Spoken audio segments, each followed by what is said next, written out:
What's up mga homies? So nandito tayo sa Notorious Motorsports. Kasama natin si Boss. Anong name po nila? I'm Ariel Quinto. Sir Ariel, no? From Nueva Vizcaya. Nueva Vizcaya. Yeah. So sir, paano nyo naisipan magpagawa ngayon dito? Nandito lang kayo around the area o nagpa-schedule ba kayo? I saw the vlog. So I was amazed by the performance of the cars. Nakuha ko.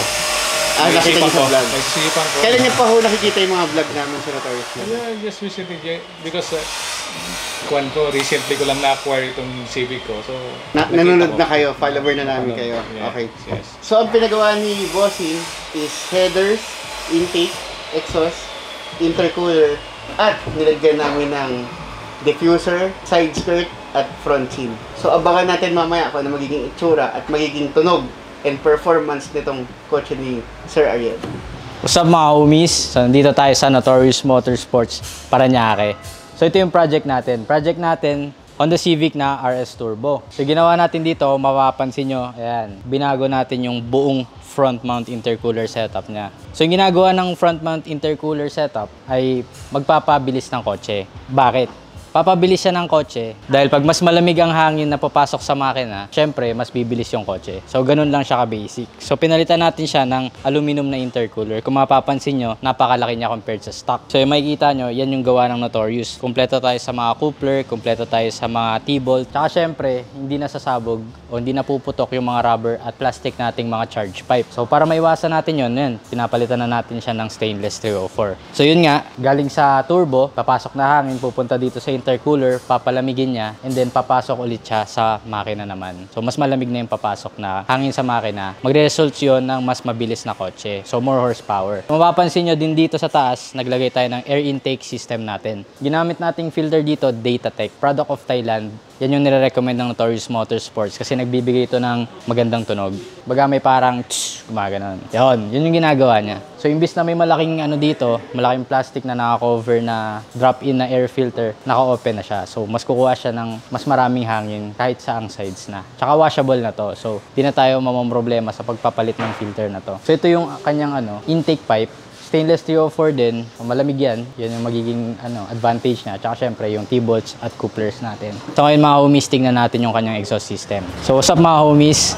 So ito na yung project natin. Natapos na natin kahit medyo overtime tayo. Pero masaya pa rin tayo kasi gumagawa tayo ng magagandang kotse na mga ganito. Kahit sa sobrang init na panahon. So mapapansin nyo, nagpalit tayo ng kanyang diffuser. So maliban sa diffuser, meron din tayong side skirt. Yan, makikita nyo. Yung side skirt, pinalitan natin, pati na yung chin. So meron tayo dito sa Notorious Motorsports. So kung naka-FC kayo, naka-FE kayo, kung ano mang kotse, meron tayong body kits na para sa mga kotse nyo. So yan, makikita nyo, maganda na yung fitment ng ating mga mufflers. So makikita nyo, nakapasok na siya kasi may naka-diffuser na tayong custom made. So ito, naglagay tayo ng HKS muffler tip with free flow custom mufflers. Kung makikita nyo, gawa natin tong mga muffler na to. So mamaya maririnig nyo kung gaano ka-solid yung mga tunog nito. So naka-Y-pipe siya, makikita nyo. Ayan, napakaganda ng ating pagka-Y-pipe. Kilalang kilala Notorious dyan dahil pantay na pantay yung pagkakagawa natin. Makikita nyo naman. Syempre yung mga flange natin na laser cut. So sobrang flat niyan. Walang tatagas, walang leak. Ganun dito sa Notorious. So 2.5 inch piping dahil nga ito ay 1.5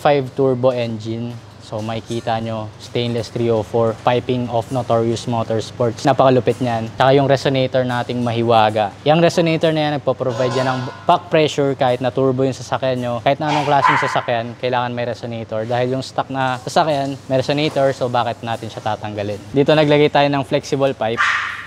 Dahil nagtanggal tayo ng catalytic converter. So nagpalit na kasi tayo ng full exhaust system. So naka-down pipe na siya dito. So yung ginagawa nitong flexible pipe na to ay nag-avoid to ng pagkasira dahil sa vibration ng engine pati na ng exhaust system. So yung down pipe yun nga, tinanggal natin catalytic converter para bumilis, umingay, tumipid sa gasolina. So ito mga homies yung ating chin. Nakikita nyo, di ba? Napaka-aggressive na tingnan ng kotse. Di na siya sobrang simple. Kumbaga may extra spice na yung sasakyan nyo. So punta lang kayo dito sa Notorious Motorsports para malagyan kayo ng mga body kits at mga top grade na quality ng exhaust systems. So ngayon mga homies, papakinggan natin magiging tunog nito.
So sir, kamusta naman sir yung pinagawa niyo sa atin? Oh, it exceeds my expectation.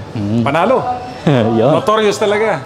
Saan pa kayo galing sir? Galing kami Nueva Vizcaya. Nueva Vizcaya pa si sir, dumayo pa siya sa Notorious Motorsports, Paranaque, para pagawa yung kotse niya. So yung tunog sir, kamusta naman? Yeah. Ganda. Yun. Panalo. Panalo. Thank you sir.